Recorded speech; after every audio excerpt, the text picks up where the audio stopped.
if we admit that we're not perfect in this way, the whole thing could come. It's that glass house thing, the whole thing could come shattering down, which is such a fascinating detriment to even beginning the conversation. Because if I can't say to you in relationship, hey, this thing that you're doing is hurting my feelings without you going into a shame spiral, I never get to be heard. I never get to be heard when I say, like, this is hurting me because I'm too busy dealing with your shame. Hello and welcome. You're listening to the Exvangelical Podcast, where being labeled a heretic is a good thing, if it means refusing to conform to toxic, harmful expressions of faith. We address your questions about God, politics, how we got here, and how to move forward. Nothing is off limits in our conversations with scholars, spiritual seekers, and activists in our quest to uncover the heart of faith. We're your hosts, Melanie and Gary Allen, and this is Holy Heretics.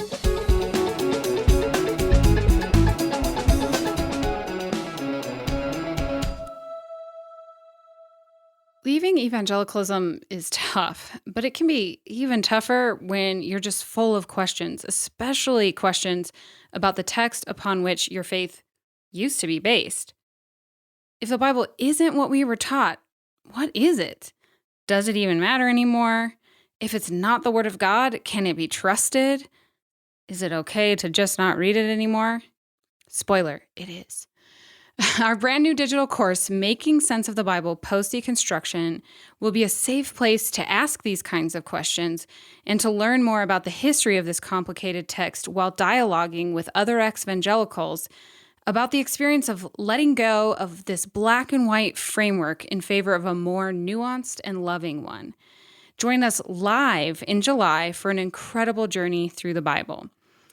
For the time being, this course is only open to Patreon patrons, so if you're interested in how to make a sense of the Bible post-deconstruction, head to www.sophiasociety.org and click on the banner at the top to learn all about the course and how to become a patron.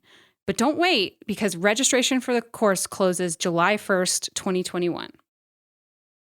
Today, we are thrilled to have on the show two of the four amazing hosts of Heathen Podcast. And today we have Anissa, Nishira, and Karyn, Thurston.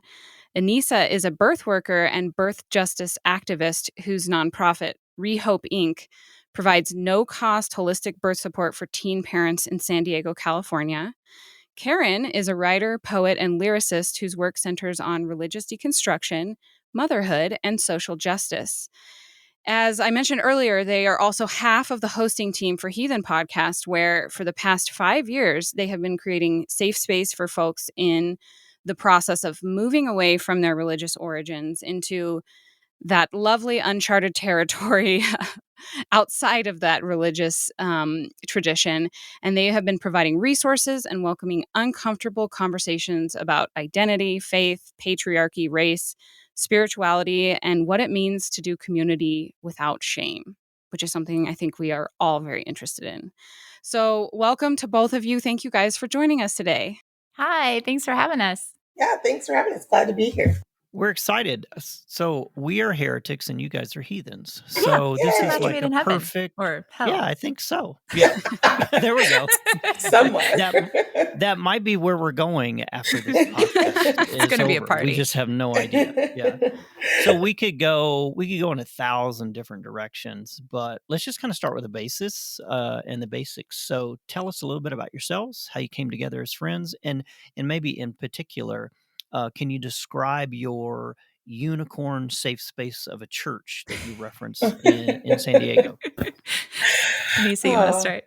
Yeah, it's a lovely place. It really is. So I'm Anissa Nishira, and I was thinking, I'm a mom. I have 4 kiddos, and I'm a birth worker, like you said. And I have been, I was raised in the church. Grew up Southern Baptist, but I was born here in San Diego. Lived here my whole life for the most part. Went to Oklahoma for a while, so that's fun. That's a fun part of my journey. All my relatives, like both sides of my family are from Oklahoma, and I was raised Southern Baptist too. So we should chat later. Yeah. It was quite the culture shock. I didn't go there until I was out of college. So I spent time doing Christian ministry. It sounds so weird to say. My whole life. And then I was done, which we can talk more about later, but I was done. I was over it. I was 3 kids deep and drowning and just done with, and it all for me kind of started with figuring out that like patriarchy was kind of the thread. Like I started realizing that the things that I had been told my whole life in the church, if anyone had said them to my daughter, then I would probably punch them in the face. And so I was just like, whoa, like so I just kind of went on a journey. That was kind of the real beginnings for me of deconstruction. And, but then we wound up my husband and I wound up back in San Diego and, to get family support for all of our children. And he said to me, this guy that I met on the internet, I met this guy. I was like, That's okay. all good stories begin. Right? He was like, I met this guy. I want to he goes to this church. And I was like, we've said we are done with church. Like, I'm over it. So he went to Sojourn the day, like I was busy. I was actually doing my very first doula training that weekend. And he took all of our children and went to this church we had never been to, even though we were like super over it, super done. And he came back and he was like, we got to go one more time. And I was like, what? Like, we do not go to church anymore. Like, it's not what we're doing. No. And then I was like, I'll go one time. I'll go one time. And I went one time and I was just like, oh my goodness, we found our people. Like, what is happening here? And it was kind of a whirlwind. And we were pretty skeptical for a while, but for us, there was this real space to be where we were. Nobody was pushing us to be anything other than where we were at. Also, no one was asking us to do anything. That helped a lot. After, 20 years of like, can you do this thing for free? Can you do all of these things? Yeah. So yep. There was a lot of just for us, there was this wholeness and this like people really like kind of coming around us and being okay with where we were. Like we weren't scaring anybody off with like, oh, I don't think we believe any of this, but you guys seem nice and the snacks are good. So that kind of for us, like little by little kind of rolled into, yeah, these are our people. Like, and there was a lot of talk about not needing to, our beliefs were not what was holding us together. And I needed that. Oh, wow. Yeah, I think that's a really good explanation of what Sojourn Grace Collective feels like to me. Is it is a community of people that is based around fostering the wholeness of the people in the community, as opposed to like, we all believe this same thing together. Yeah.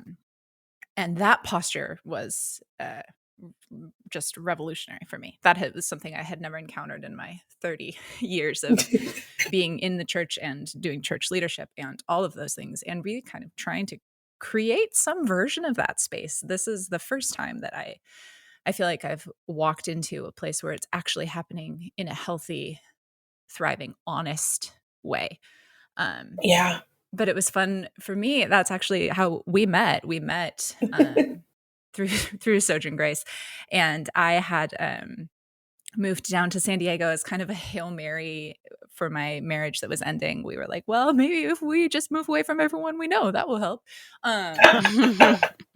Don't recommend. And actually, I do, because at the end of the day, my ex-husband and I are wonderful friends, and our marriage needed to end at that point, and we never could have done it in the community that we were in. Our community that was around us was so invested in the idea of us as a couple that they wouldn't have been able to come around the idea of us as separate. And that's what Sojourn Grace was able to do, is go, oh, is this what you guys are doing? Great. Okay. We love you. We'll support you. What can we do? How can we love you well? And I was in the similar place to Anissa, and that I was pretty done. I had just come out of working at a mega church up in Portland, and I was like, I don't really need to do this anymore.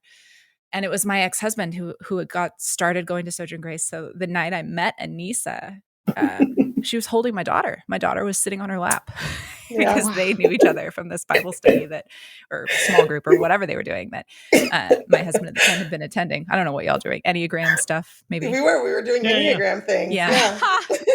It was like an Enneagram small group, and he was in it with us. So yeah. So my introduction to Anissa was coming into a room full of people I didn't know, and my daughter being comfortable enough to just climb up on her lap and sit with her, which was, for some reason, the thing. Seeing that happen made me feel safe in a space where I had the opposite experience when I first came into Sojourn Grace, where I felt like there were not enough people and I couldn't hide. And I was very much like, if I come here, I'm going to have to like these people and let them into my life and be friends with them. And I don't know if I want to do that. I don't know if they are sane or safe. So that for sane me is debatable, but we are sane. Sane might still be debatable. It's still up in the air, but I just joined them. But so that didn't feel, and it's something about that very specific action of Anissa holding my daughter that kicked in the part of my brain that went, you should lean into this. You should try this out. There's something good here. So I mean, Sojourn Grace Collective for us is the most evangelical I've ever been without being evangelical, which is so funny. But it's the first time I've ever been part of any sort of religious quote unquote church, quote unquote, any sort of intentional community that I have felt like I would be genuinely excited to tell someone else about it and bring them into it, because I feel like there is just such a beautiful, beautiful freedom in what happens to people when you just love them and let them be who they are. I've never seen, everybody talks about good fruit. I have never seen anything like it, like the way that I have seen people just blossom in being loved. And it's and myself included. It absolutely saved me. So magical unicorn for sure. Yeah, I'm like, these exist. Right? I didn't know these existed.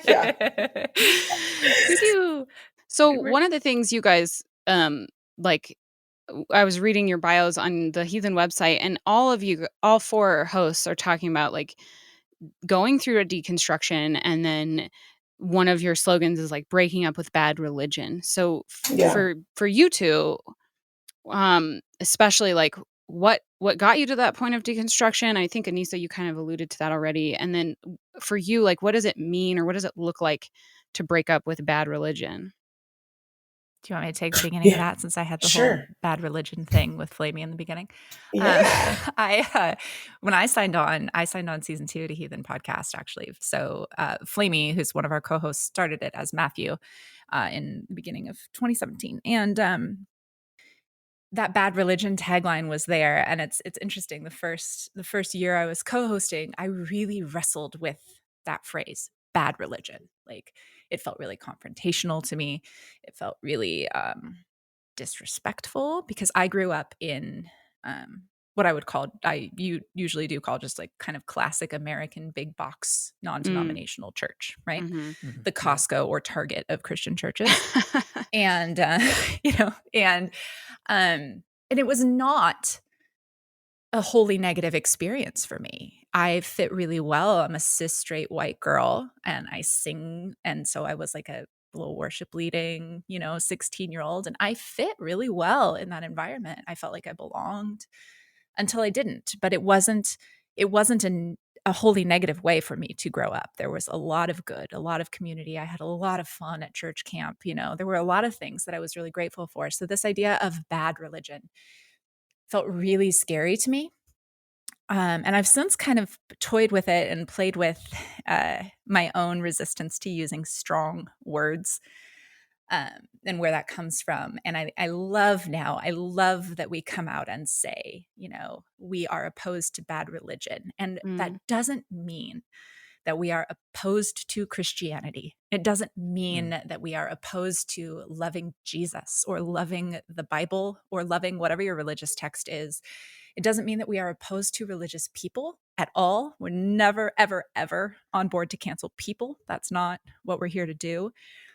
But we are absolutely loudly and unapologetically opposed to religion that fosters shame and that uses shame as a tool to manipulate, to control, and to keep people small. Like that, I have no problem now being real angry mama bear and calling that bad. I will call it bad again and again. I think any weaponization of shame is bad. So my deconstruction story is long. It starts with Blue Like Jazz, like so many do. Mine too.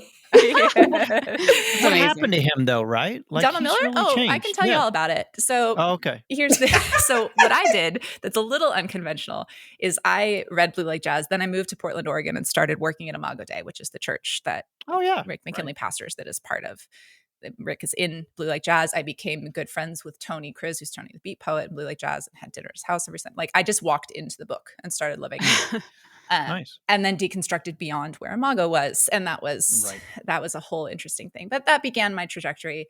The place where it fell apart for me with Imago was I couldn't reconcile being in a religious community that wasn't open and affirming anymore. That I just couldn't get there. I grew up, I'm a theater kid. And for my whole life, I'd been living in this hypocritical space of like, love the sinner, hate the sin. And I couldn't do it.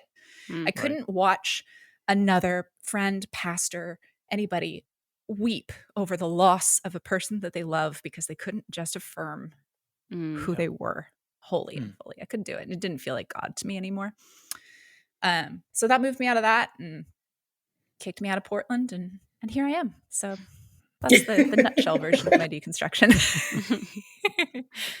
Oh my gosh. For me, there's that I talked about that thread. Like it really did feel like a sweater. I also say all the time that deconstruction for me was just like I feel like it was always coming because I read Blue Like Jazz in like college, like when it came out, like, and I read all of those things, like, and I always kind of had this. So I'm a 9 on the Enneagram, and I think I've always kind of held this space for like I'm okay with whatever, and like whatever you think, and I've always like had that was kind of. I was kind of I don't know, it felt like an anomaly in Southern Baptist land to just be okay with where people were at. But I didn't quite understand it because I also definitely went through this like college, like I want to be like everyone kind of telling me like talking about leadership and Christian leadership and ministry and like had this trajectory of Christian leadership that I was kind of always like supposed to be headed towards. And so I don't think like trying to reconcile my, like, I'm okay with people as they are. I'm like open. It was hard to do when you're also supposed to be like telling people discipleship, like that word, like it's kind of triggery for me now, but like that kind of like trying to train people. And like, I did youth group. I was a youth group leader. And then I did college ministry, which is why I moved to Oklahoma. And so there was this part of me that always kind of just had a hard time telling people what they couldn't believe, even in like those small, like within the confines of Christianity, like we would get into conversations about speaking in tongues. And like, I would have like people telling me that I like had to tell our students what to think about things. And that just never sat well with me. And, but I kind of just let it all be for a really long time. And like I said, until I, got pregnant with my daughter. And then I just was like, I really started to wrestle with like, how do I want to raise human beings to be in this world? And what does that look like? And I started really just pulling that thread and starting to think about like, what if all of this didn't matter? What if I'm still the same person without Jesus, without church first? First, it was without church for me, like, because that had such a strong like pull of like, you have to be in church every Sunday. And so kind of dabbled with like, well, what if I went to brunch on Sundays instead? And just slowly kind of discovering who I am as a spiritual person, like without all the confines and without being told that, without feeling shame for what I wanted to do on a Sunday morning and how I wanted to spend my time. And that really did just kind of lead me into this into a more open place, like into a place where I don't need to pass judgment on other people, and I also don't need to pass judgment on myself for what I think and what I believe. Yeah. So I've heard you both say two words that I keep coming back to. You both said you were done at some point, and then you both said you were done with bad religion. And you're obviously not alone. I mean, I just read a report from a political scientist that said at least 8 million people left white conservative evangelicalism during the Trump administration. And I was like, wow, that's a good start. And, it's a good start. But,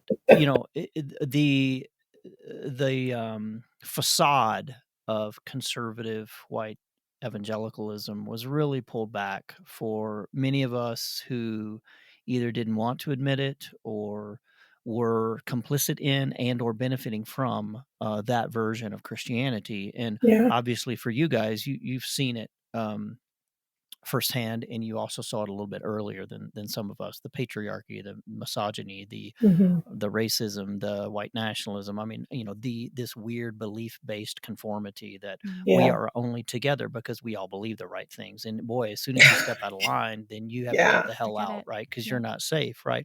So that's all the bad. That's, I think, what all of us want to be done with. Right. What have you replaced it with? Because there is a more beautiful version of spirituality, but so many of us don't even know what it looks like. So can you paint that picture for us? Yeah. I mean, I think for me, like, there's this space of like, so one of the things I always wrestled with was trusting my own intuition, right? Like, we talk a lot about like that lean not on your own understanding. I was told that my whole life, and that I just couldn't trust myself. I couldn't trust my heart, that whatever I wanted was not okay. Right. That was something that I really like internalized. And is, I think that for me, learning to really get into a place where I know myself. And so meditation and spending time in nature and community, I don't have to be told from an outside source how to be. I can look inside and I'm okay. Like, I can be okay with who I am. And I think that is kind of, for me, the start. Like, that's been that was a lot of the start. I went on a retreat. My boys were they were really small. So probably about 5, almost 5 years ago, not quite. And I just like I learned about awareness and this idea of like, can I stop and take a breath and feel my body? Can I stop and like learn, like, and I listen to my body? Can I listen to what I need? What does my body need? That's such a big deal. And as a birth worker now, I know like that's one of those things that I constantly am having to help other people figure out how to do, because it's a space where having babies, it turns out, is a place where you need to trust your intuition. You need to learn how to feel your body. There's this awareness that comes with that. And there's a lot of resistance because it's not just in the church, right? It's in the water, like it's all of it. Like, whether you're identify as Christian or not, like, I think I found a lot of birthing people have a really hard time with that intuition, with feeling, with knowing themselves, with knowing what they need. And I think that starts. So for me, that's a starting place of spirituality. It's just like, who am I and what do I need? Like, can I stop and take a deep breath? Can I stop and really feel my body and know where I am in this world? Because that was trained out of me really fast. So I don't know. That's the starting place for me. Yeah. Yeah. When I hit my, I think a lot of people, when they deconstruct, they go to there's a point where God sort of dies. There's a crisis, a rock bottom point for a lot of folks. And it's not necessarily a crisis for some folks. That's where they needed to get, and they stay there. And for others, it's a place that we kind of rebuild from. For me, I kept coming back to this metaphor of like God being a glass house, and the theology that I was given for God, which was the theology of answers, not questions. It was the theology of obedience over curiosity, for sure, from the beginning, right? That's why Eve is so evil, is because she was curious about the knowledge of good and evil, right? So just this idea that curiosity will ruin you. That will be literally the fall of all of humankind. And so for me, I just got to a crisis point where that felt so fragile. Like, why is God so fragile? Why can I break God so easily with a question? Why am I not allowed? If God is God, like if God is endless and infinite and good, like I've been taught that God is, then why is God who made me, if I'm the Imago Dei, why is God scared of my questions? Like, why does God need to punish me for having questions? Why can I think of questions that are too big for God if God is my creator? Like these are things that didn't make sense. So for me, the shift to healthy spirituality was shifting from a theology of answers to a theology of questions. And questions have become my doctrine, as opposed to having the answers. And that was so scary for a long time, because I was raised and taught that like the answers are your salvation. The answers are what get you into heaven. Jesus is the answer. And having the right Sunday school answer is the thing. And I fundamentally don't believe that anymore. I believe in people asking good questions. I look for people who want to ask the same questions that I want to ask about the divine and how we understand God and what that all looks like. And I trust that God is big enough that no matter what I do, I'm probably never going to get a holistic understanding of who or what God is while I'm here being a human on planet Earth with my biases and my limitations. But I can keep asking questions.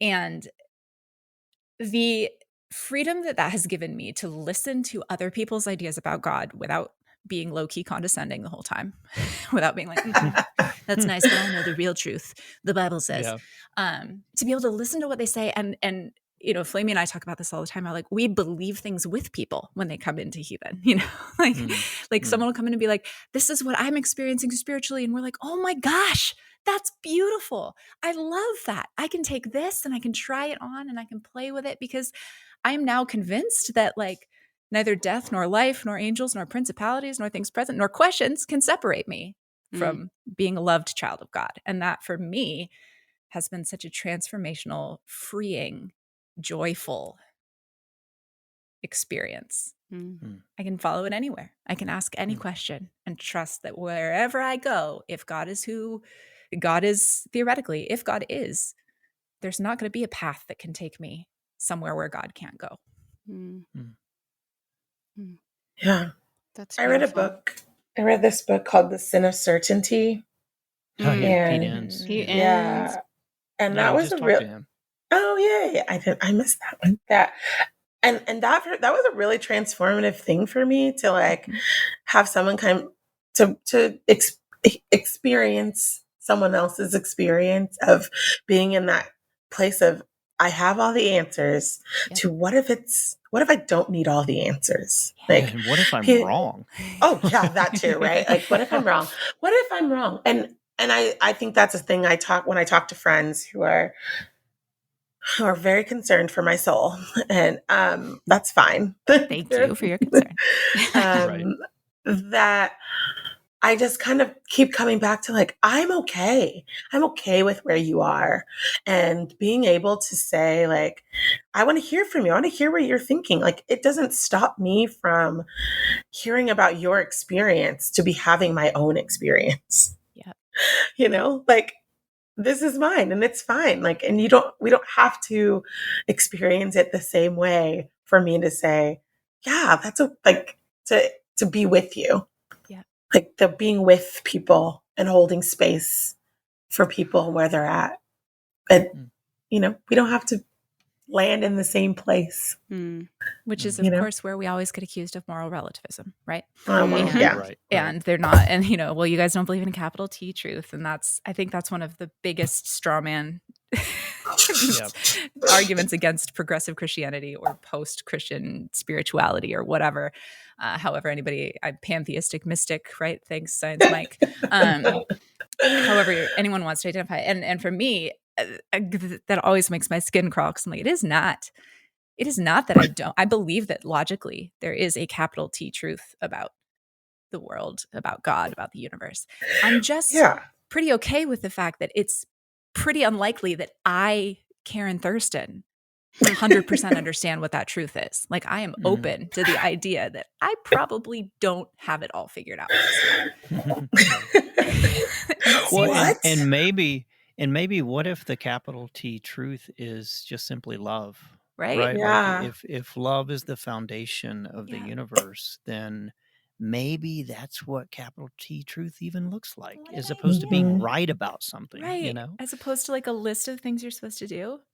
And also, like, wouldn't it be weird if everything there was to know about an infinite creative God could be contained in a couple thousand pages? Like, wouldn't that be weird? Yeah. Yes, Karyn, it would be weird. Written by some very ancient tribal, incredibly patriarchal, misogynistic people. Yes, and we haven't learned anything who are also new. violent. We've learned everything new about space and our own brains and our bodies, but we've learned nothing new about God somehow. And that God is the only area where we're not allowed to make progress, which seems strange to me. But here we are. I guess that's why I co-host the Heathen Podcast. So one thing that we keep hearing, and it was part of our experience too, is like as you walk away from that organized religion that claims to have all of capital T truth, is part of why so many people have stepped away is because of it being tied now so directly to one political party, and to that political party now. I'm trying to say this nicely. You don't have to. Yeah, not for our sake, for crying out loud. Being very undeniably racist. And seeing how not only during these last, I guess, 5 or so years, they became even more brazen about it, and even more they doubled down on it almost. And I think for so many of us that became a catalyst or a part of it, or at least maybe it was like we were questioning, we weren't sure, and then seeing that like outright hatred just was like, all right, I've had enough. And obviously, like, you guys as the Heathen Podcast, you have I love how you put it on your website, an immigrant, a Black woman, a drag queen, and a Karyn on the show. So you guys are incredibly diverse. You have very different experiences and identities now. So how does that play into your experience through deconstruction, and then also your faith now, or even the things that you're willing to, like you said, use that harsh language against? Yeah, this is where a lot of my fellow Karyn stuff comes in. Because I grew up a cis, white, straight, evangelical woman. And I think that we just talked about like a culture of answers, right answers in theology. And I think that, for a religion that says, for all have sinned and fallen short of the glory of God, I think that American evangelical Christianity is more American than it is Christian most of the time. Yes. Yeah. And that empire thinking, that capitalist thinking, and it's that hero villain mentality. It's a Marvel comic, like you have good guys and bad guys. And as long as we're in that binary, it becomes impossible. I think that being taught to think that way, being taught to think that people are heroes and villains, and being taught to struggle when people sin. I don't know how many times I've gotten an email from someone growing up where they're like, I just found out that my friend's friend is having an affair and I'm having a really hard time coming to terms with the fact that they were sinning. Like, that's hard for me to understand. And like, what an interesting thing that is, that it's difficult for us. So we have this hero villain mentality, which means that if we are doing something wrong, if we are sinning, we can only be a hero or a villain. So if being racist, if having racist tendencies, if existing in a racist system means that we have to be shifted into the villain category, it becomes very scary to say, oh, I might need to look at this in myself. Oh, I might need to do this work. Oh, I might need to confront places where I personally encounter this in my beliefs, in my being, in my everyday life. We can't just say, it becomes very hard. We have to sacrifice our goodness suddenly to admit that we need to do this work. So I think that especially white evangelical women who don't have any power outside of being like helpful and loving and hospitable, like this is what we're taught to be, right? And that's where our value comes from.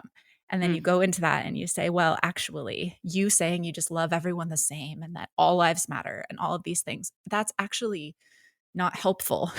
That is perpetuating the harm. That is, you are participating in this harmful system that sends that binary into this panic mode. And that's where you get this super, super fragile response, right? Of like, oh gosh, like it hurts me so much to consider. It's so hard for me to think that I could be this kind of person. Like I can't handle it.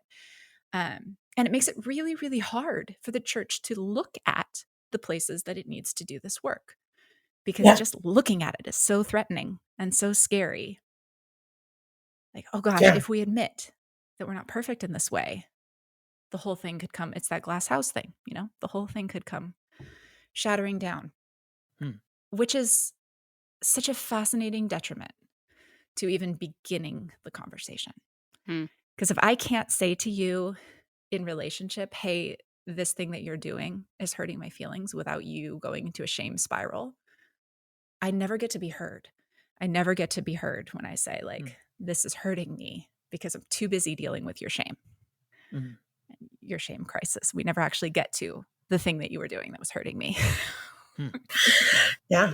I think the term, like the word microaggression, like, I don't know if people like know that like language, but that for me, like kind of sums up my like experience growing up, you know, like you talk about like, like the last 4 or 5 years, this has been this experience and people are waking up and they're seeing these things and then they're trying to deal with like and come to terms with like, well, how do I do this work? Can I talk about this?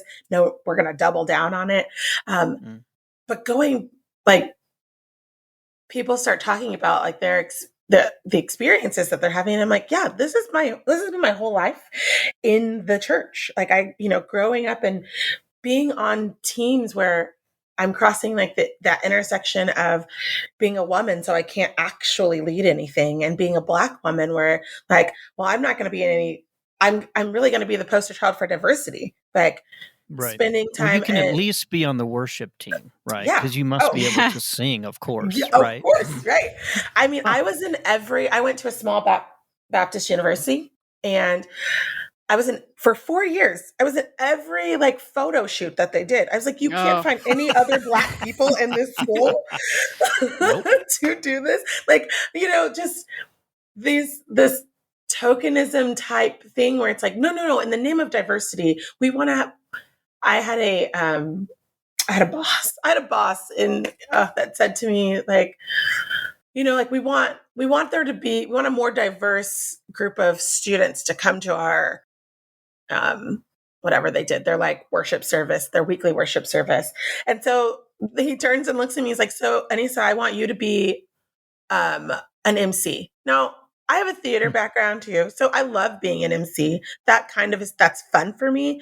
It took me a long time because there was a lot of just that internalization and not realizing it. Like, he did not want me to be this MC because I was good at what I do, because I was really good at what I did. He wanted me to do it because he wanted them to see that we were diverse. And I'm like, we're not diverse. When you look around this room of people who are actually calling the shots, I don't get a say, like ever, And when I do speak up, I get called out for being too strong and, like being too loud, being told, and like there's not actually any diversity of thought or in race in this room. Like I'm sitting in a room with white men. Like I am and then there's another woman and she's a white woman and but you don't listen to her either, to be fair. Like, but if, Right. and the getting passed over and that trajectory that I wanted to be on, like I was really like, man, I would have loved to have done college ministry, to have my own, to been a college pastor. Like I would have loved that. But I got stopped at every turn. Every person I interned with, and I was on staff at this particular university in their collegiate ministry, all of the white men, they all got sent to seminary. They didn't pay a cent for it. They all got sent to seminary, and they all have their own college ministries or have now become pastors. Like it's insanity to me. And I didn't it was this watching people move up that hierarchy, that ladder in Christian ministry, and being told that I couldn't do it. And being blatantly told sometimes it's because I was single or because I was a woman or because, and that there was a lot of that, just not being there's a lot of microaggressions that kind of, you get a lot of these things coming at you. And for me, being in predominantly white spaces, what do I do?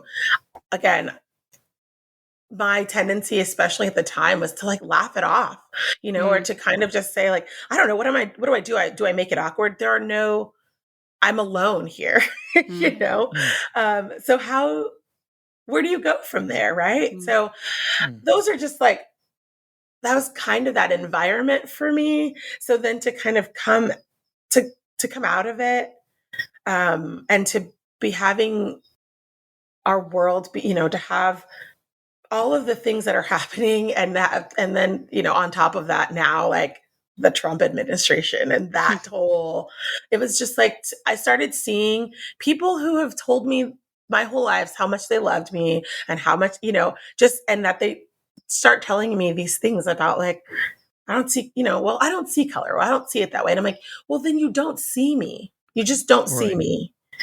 And I've been with you this whole time and you didn't see me. And now when it's for sure really harmful, you want to tell me still that it doesn't matter. So yeah, well, or worse, you join hands in worship with those same people on Sunday, and then they are actively working against you in public policy and economic decisions on a daily basis, and then can come back to you and smile at you with this white patronage on Sunday, and we're so glad you're here. I mean, and I think even in that's, the church, not just well, that's what I mean. Policy, That's what I'm saying. Yeah, and so I want to talk a little bit about that because, I would say that in many ways I am very thankful for the Trump administration and for the carnage that it left, as well as the exposure to a movement that has been so predominant. And I'm currently reading Anthea Butler's book, White Evangelical Racism. And she says evangelicalism isn't simply a religious group after all. Rather, it's a nationalistic political movement whose purpose is to support the hegemony of white Christian men over and against the flourishing of others. And I think that statement is incredibly true. So, Anissa, I want to talk to you about your work in birth justice and birth equality. And in particular, that makes me remember or think about that beautiful story in the Old Testament where, Shiphrah and Puah are subverting and disobeying Pharaoh's orders to, get rid of the Hebrew children. And I do feel like that we've created a religion that is an imperial religion, and it supports the status quo, and the status quo is white men. And yet your work in birthing justice is in many ways subverting that narrative. Is that driven by your Christianity, and what does that look like for you as it relates to your hands and feet movement in being a part of a social justice movement that is the very antithesis of white American Christian imperialism? And I know that was a lot. Sorry. Oh, no, I think, no. Anissa, I think we should change your website to say the antithesis of white American imperial, like whatever that last bit was. That's the new tagline. I love Right? it. Yeah, for sure. I mean, okay, so for me, this is like part of this is birthed out of my own experience, right? Like I had a baby, and I had amazing care, and it went totally not the way I thought it was going to go. And I found myself going from, I had midwifery care, and it was amazing and wonderful. And then I got sick, and I wound up in the hospital at the end of my pregnancy. And all of a sudden I was kind of thrust into this system where I had no say. I had less of a say, right? Like I had people telling me what I had to be doing and what I need. And on one hand, like, you want that, right? You want people doing their jobs to save people's lives. But the catalyst for me was I had to go into this doctor's office, and I just was completely dismissed with the things that were going on. I was just told, I was basically like, everything that had happened to me, like, it was just kind of dismissed. And then I got in the car. I was just told that they didn't listen to me at all. And I had my blood pressure that was like crazy high. And I turned around, I got in my car, and I went to my midwife's office, and she looked at me and she was like, "Did they send you here with this?" And I was like, "Yeah." And she was like, "What on like," and it was kind of that, like, I didn't know anything really at the time. This is like almost 7 years ago. And it kind of, for me, like, that stark difference between how I was being cared for, right? Like, I had somebody who was looking out for me. I had some on one hand, and someone who has taken an oath, as far as I'm aware, to take care of people, look at me and just dismiss everything that that was going on with me. And it really could have killed me. And thankfully, I had a person stand up for me and then help me, like, figure out what was going on, and really, it was what we would call in the birth world a near miss. Like, I could have died. I didn't. That is not true for so many people. The maternal mortality rate in our country, like, Black women are 3 to 4 times more likely to die from childbirth related complications than their white counterparts. That is a real statistic in our country. It is insane. And when they started doing the work to lessen the things that were causing the maternal mortality rates, the gap only grew for Black women. So it wasn't about, like, they weren't wealthy enough. It wasn't wealth. It wasn't education.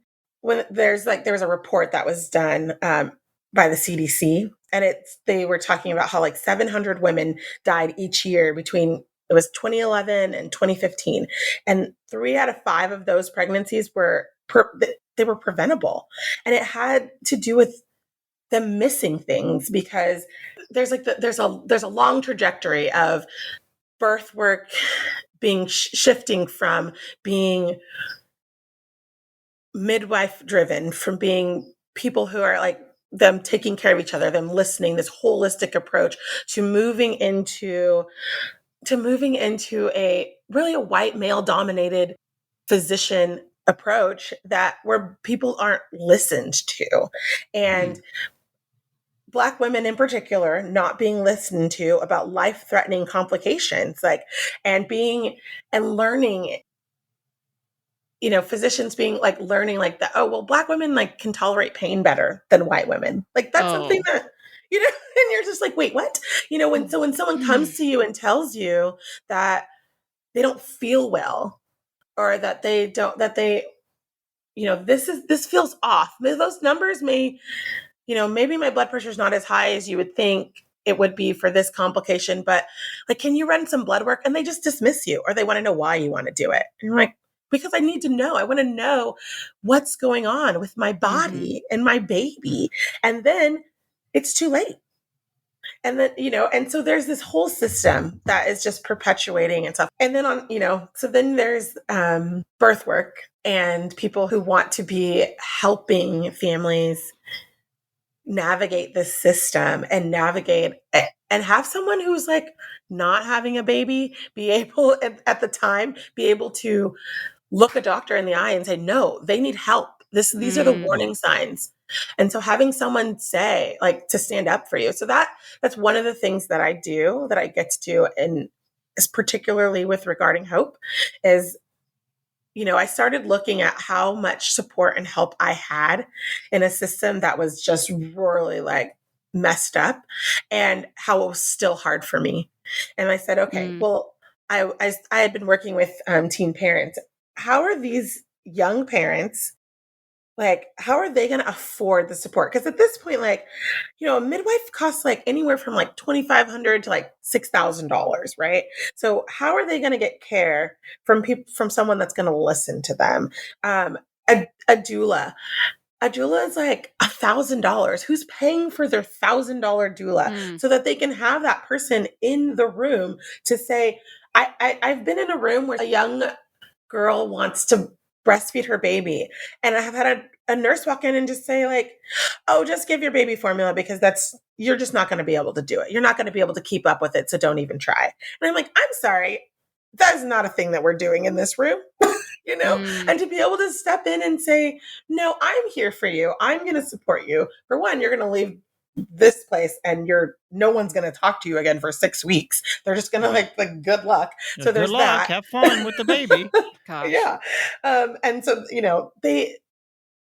I just realized that they didn't have that advocacy, and I wanted to be able to give it away. For me, birth equity is about making sure that Black families, that young families, that LGBTQIA families, that they have the support that they need when they need it the most. They really need it in this vulnerable space where they're sleep deprived. They're having this new human, and they really need someone to come to be with them to say, okay, yeah, this is normal. You don't have to do that. In midwifery care, we tell people all the time, all of this is your choice. We make sure that you know the risks and the benefits and have true informed consent about what's going on. And sure, sometimes interventions are necessary. And most people want life-saving interventions, right? But they don't want to be bullied and pushed into doing things that they didn't want to do because there's a power structure. And so many times the power structure is white male dominance. It's that it's doctors that don't want you to take childbirth class because then you will just know too much. I've had doctors say that, like, you don't need to take you'll know too much. How is it possible to know too much? Of the knowledge of good and evil. Exactly.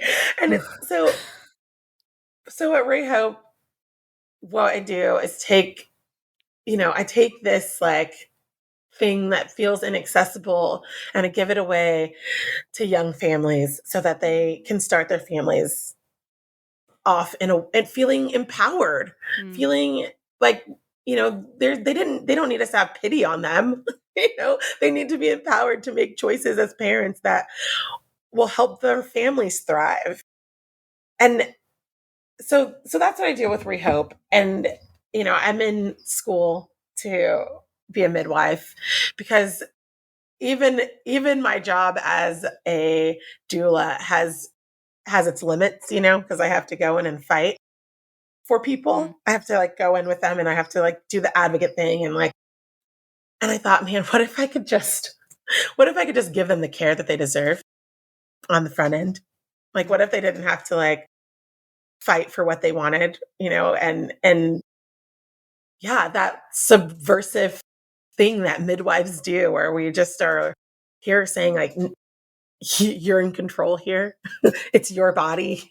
This is your family. These are your choices. How I'm going to listen to you. When a family says, when a birthing person says that something feels off, it's that intuition piece. We go back and we say like, okay, well, you call me if, you have any of these warning signs, and we give them a list. But also if you just feel weird, if you feel like something's off, call me.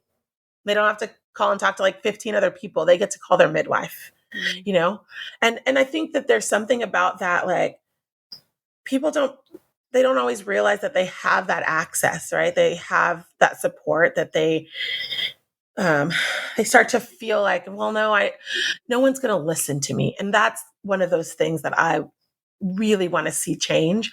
And I think that, and we know that there's studies that have been done that we know that racism has played a huge part in those maternal mortality rates for Black women, specifically for Native and Alaskan women. Like those maternal mortality rates are atrocious as well.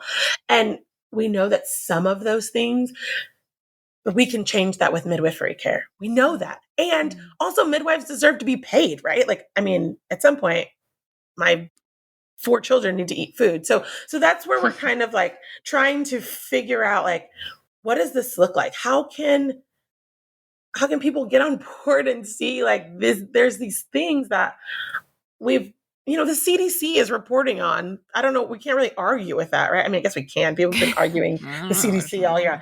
But, like there have been studies on, there have been reports. There's like all of these things that we can look in the face and say, okay, well, something needs to change. What can I do to change that? Yeah.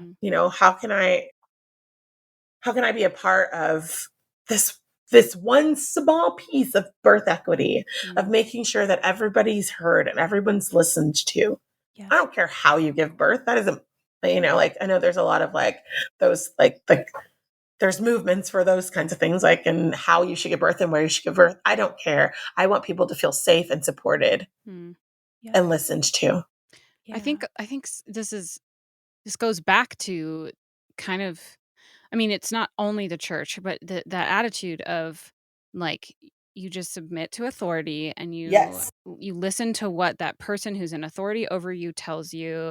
And the patriarchy piece of like, well, you're a woman and men know better than women and all that. And so I love that you're like, well, I'm not a feminist marching in DC to topple male authority and patriarchy, but you're like, I'm going to make a difference in the lives of women, and I'm going to push back against that authority and say like, no, this isn't what's best for these women, and this isn't what they need. And they need someone to listen and be there for them, and changing the lives of the people right in front of you, which is huge. I mean, I'm not even a Black woman, but as a woman who's had different female reproductive problems, mainly crazy, insane pain at certain times, and just being totally dismissed as just like, well, you just have a low pain tolerance. And so here, that's my experience. I haven't even had a child, I can't even imagine what these women feel. And so I love that you're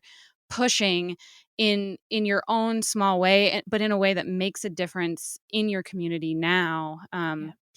And so we've kept you way longer than we should have. And I feel like we could talk about this so much longer, but we try to end by asking everyone the hope question. So for both of you, in your experience, and they're different experiences, but you guys have come together now in this beautiful space called Heathen, through your different experiences and from your different vantage points.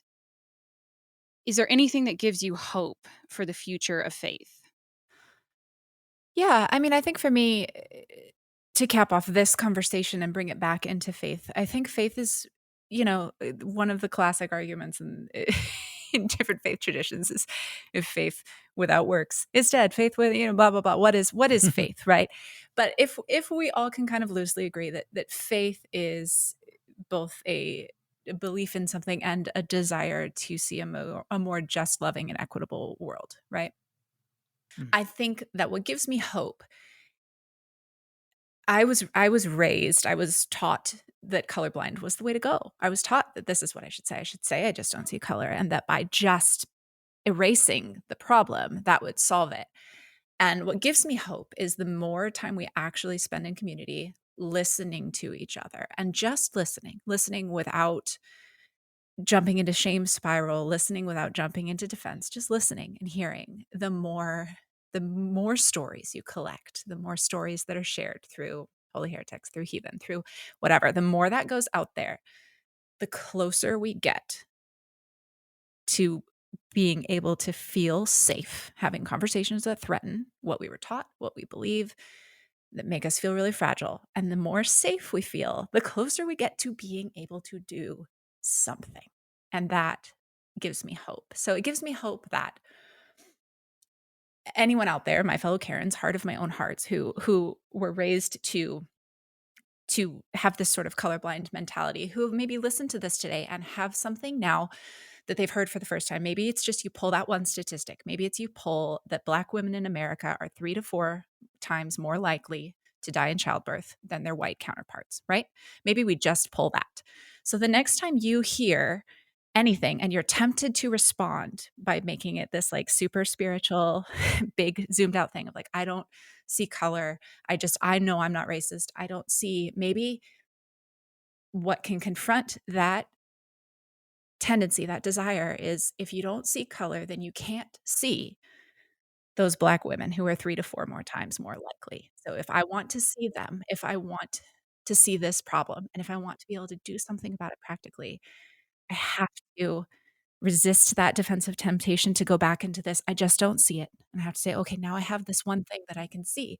And it's a small and practical way to kind of get into the, I don't know how to see this whole big thing, but I can see this. I can see this, and I can do something about this. I can learn more about this. And then it's just a matter of practice, right? We just practice. We keep practicing until we get to a place where we can own that it's not that hard. It's not that hard to listen and to try to see each other. And we owe each other that much. That gives me hope, those little pieces, those little gateways. Yeah. I mean, I think, what gives me hope is, I get to go to work every day and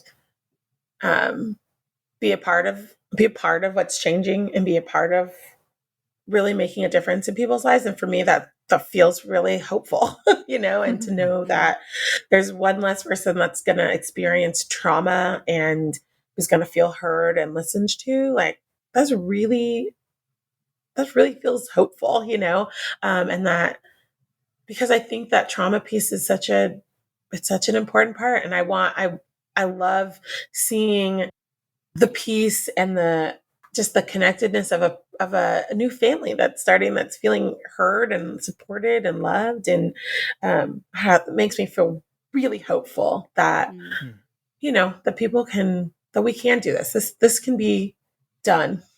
This is not impossible. Love it. And yeah. All right, so that was our last serious question. So we also, not just the hope question, but we also like to end with some rapid fire questions that are just like top of mind, first thing that comes, just to get to know you guys a little bit more. So is that all right? Can we end with that? You sure. Bring it on. All right. Okay. So first question for both of you. If you're stuck at home on a rainy Saturday, which I guess never happens in San Diego because we get really excited when it place. does. Yeah. So if that one Saturday a year when it rains, what's your go-to TV show that you just kind of go to and just watch over and over again? Oh gosh. Over a TV show over and over again? Oh gosh. Yeah. New Girl. Okay. Oh really? I like it. Yeah. I wouldn't have guessed that. That makes me happy. Yeah. Gilmore Girls is my most watched show. It is the show I have watched the most times through. Yeah, I get it. I love it. Okay. What's yours, Melanie? What's yours? I don't rewatch shows. I always want something What? new. Yeah. Oh man, Oh. you've got we need to have an episode just on that. That's a bit of a pathology, I think. That's what my husband tells me. He's always like, why can't we rewatch this one? I'm like, because we've seen it. Why do we need to rewatch? Okay, so Anissa, this question is for you. All right. You mentioned in your bio that you love video games. So what kind of games do you like, and what game are you playing these days if you ever have time, since you have small ones? I love video games so much. We just bought a Switch, and so I've been super into Animal Crossing, but my kids have commandeered it, so I actually have been playing Forge of Empires on my phone. Nice. I have no idea what that is, but that's all I ever get to play is Adopt Me on Roblox. So we need to play something else. Seriously. Animal Crossing. Yeah, hook me up. Pac-Man, Frogger, that's as cool as I get. So. Oh man, we are apparently a weirdly gaming family over here. So nice. Well, video games were like, maybe from the devil in my house, so we didn't really play them. Yeah. All right, Karyn. This one's for you, Karyn. Right. So tell us your Enneagram number without telling us your Enneagram number. This is a good one. Oh gosh, I just really, really hope that you guys are impressed with me when we get off. Oh no, you're a 3. Hey, I'm married to a 3, and I love the 3s. Yeah, I don't have the strategy and like win kind of mentality like you guys do, and I'm always just like in awe of like, how did they just do that? Well, yeah. I've definitely learned about like how 3s go to 9 in stress this past year, because I've done I've been the least productive of my life for this last year. I'm just like whoop-a-doop-a-doop. Oh right, this is what this is like. Look at that. But yeah, it took me a long time. I think that, sorry, I'll try not to say like 4,000 words on the Enneagram. I feel like 3s though are often like, it's that ambition that's focused. Straight A students, class president, blah, blah, blah. And it took me a long time to figure out I was a 3 because I was a 3 conditioned to be like kind of an evangelical helper too. And to not really have my own ambitious goals. It took me a long time to type correctly. So it was an interesting thing to discover that, oh yes, this fits. This is what I am. This is what I use anyhow. So. Okay. So this question is for both of you. What's your spirit animal? We did an episode of the Heathen Podcast a long time ago. Several years ago now, where we went to figure out what our like animal guide was. We had a shamanic practitioner come in and do. I want to listen to that. A hypnosis thing at Tess. She is an absolute delight. And I'm not a Native American, so I don't have a deep understanding of spirit animal and what the significance of that spirituality is. But we did go and do this sort of look into what our I don't remember the term that she used, but it was to figure out who our animal guide was. And mine was a tiger. I went into, it's the first time I've ever felt like I'd been hypnotized, first of all, which was a whole thing because 3s, and yeah, first time I ever felt like I wanted being hypnotized. And where I wound up was in the middle of a city with this big white tiger.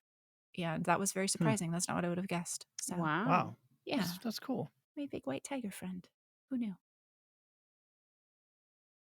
I've literally been thinking this whole time. I have no idea. I'm like, ooh. What animal reads a lot? It's that one. Yeah. The sloth. Yes. Right? I feel like I could be a sloth. Well, no, Karyn, it's funny because my wife did the same thing with our spiritual director, and he led her on a series of journeys in a meditative state, and the stag kept coming up for interesting. her. And in Celtic spirituality, it has a very specific persona and meaning, and it completely fits her. So I'm like, yeah, this stuff is real. Yeah. It's actually kind of cool. I did a lot of reading into the symbolism with tigers afterwards, and I was like, I don't, even if this wasn't like accurate, I would take it. Like I want to have this, so it's mine now. Yep. Yeah.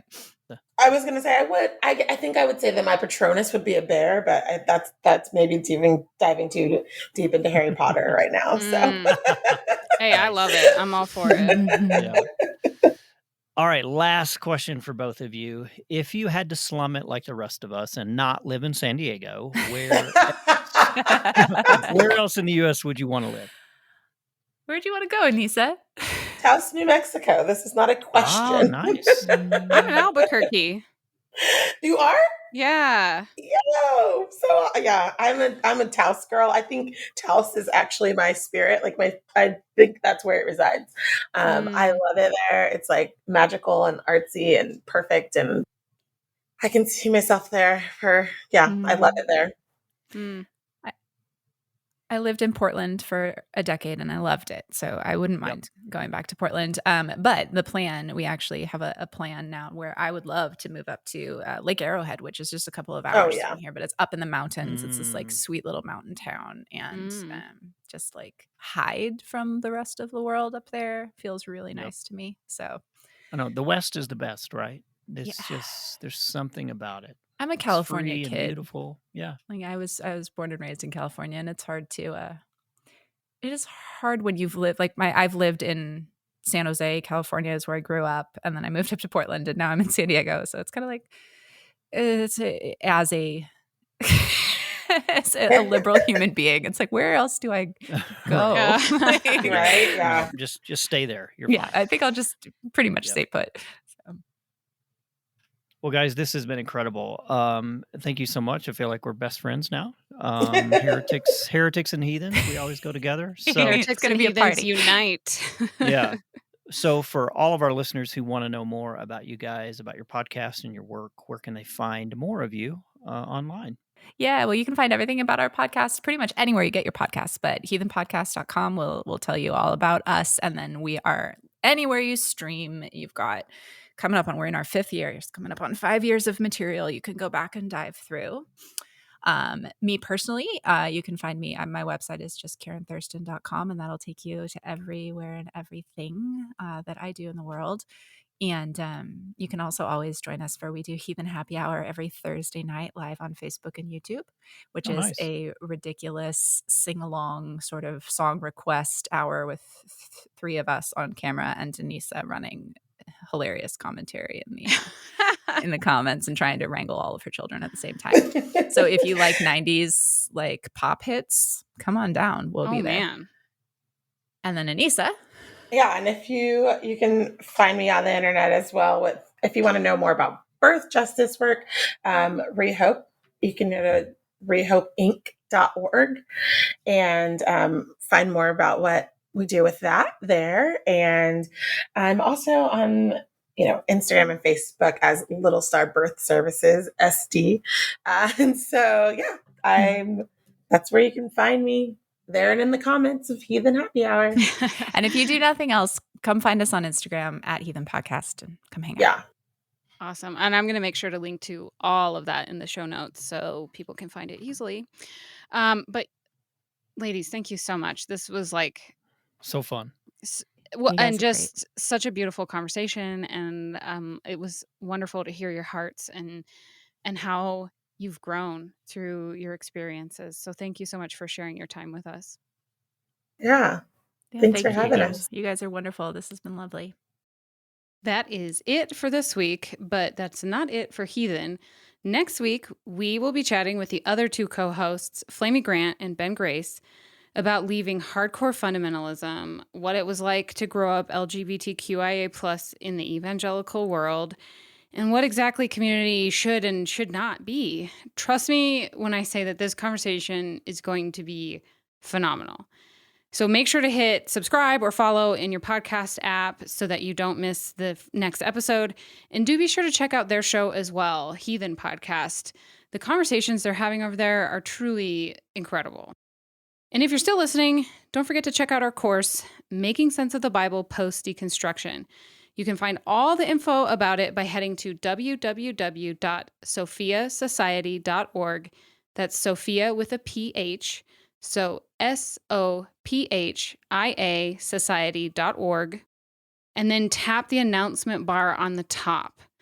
And we hope to see you at the course, and we also hope to see you next week.